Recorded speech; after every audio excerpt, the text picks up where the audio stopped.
Well, Tottenham. It looks like you are following the same suit as Chelsea. You hire a world-class manager to hopefully win you trophies. You fire that guy.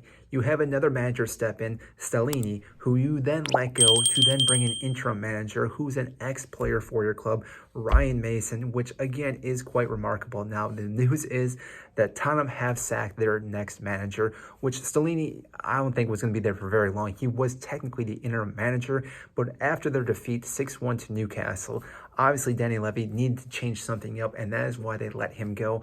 And it's quite remarkable how Chelsea's season has been so poor. Yes, it's been probably the worst season ever.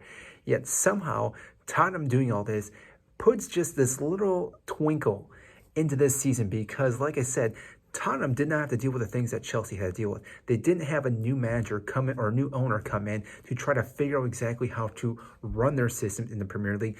Danny Levy's been in charge of Tottenham for I'm not even sure how long.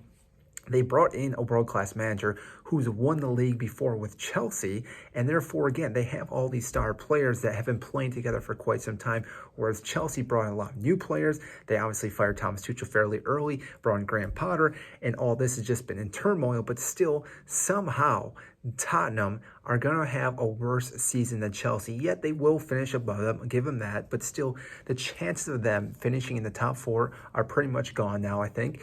Finishing maybe in Europa spot, possibly even conference might be out of their reach depending on how the rest of this season goes for them. And if they fall short of that, they're sitting in the exact same location as Chelsea. It doesn't matter if you're in 6th, 7th position or all the way to 17th. You're still in the Premier League and you're not playing in Europe next season. And therefore, again, it's quite remarkable because you have to look at this. With the players that they have, you're looking at Harry Kane, you're looking at Heung-min Son, you're looking at Kulusevski, you're looking at Hugo Lloris, just to name a few players on this squad that, again, are so talented that they should be competing for some type of medal, some type of trophy, yet they got knocked out and are looking at absolutely winning nothing this season. And this is just time and time again.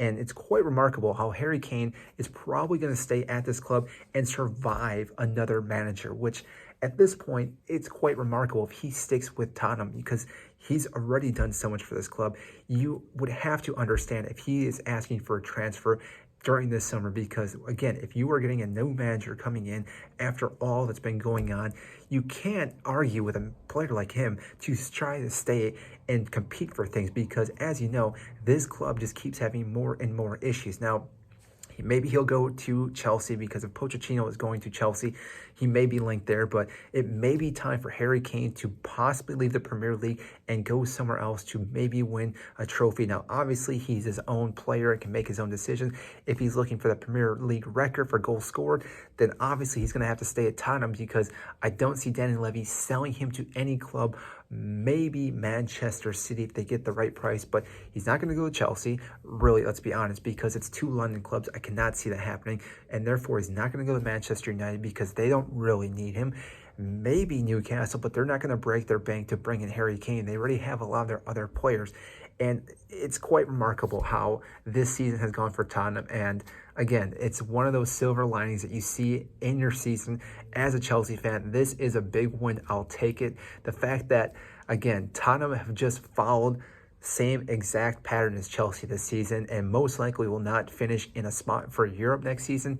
Again, it's quite comical and you just have to laugh at it for the most part. So it is what it is, Tottenham, but again, we'll see you next season and see what you have because, again, you're going to be the laughing stock of the Premier League. So that's all I have for you today. If you did enjoy this video, make sure to hit the like button and subscribe down below.